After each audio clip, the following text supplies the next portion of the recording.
VIP lounge.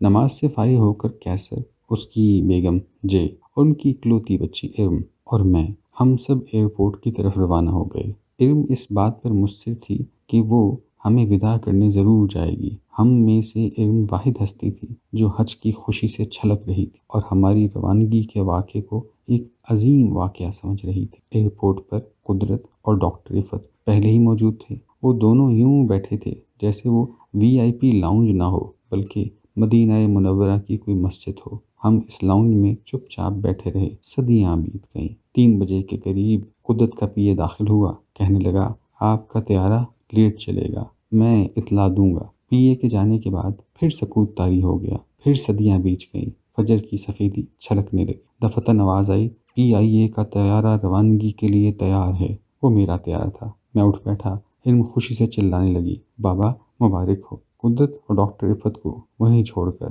میں lounge سے باہر نکل گیا۔ سامنے میرا طیارہ روانگی کے لیے تیار کھڑا تھا۔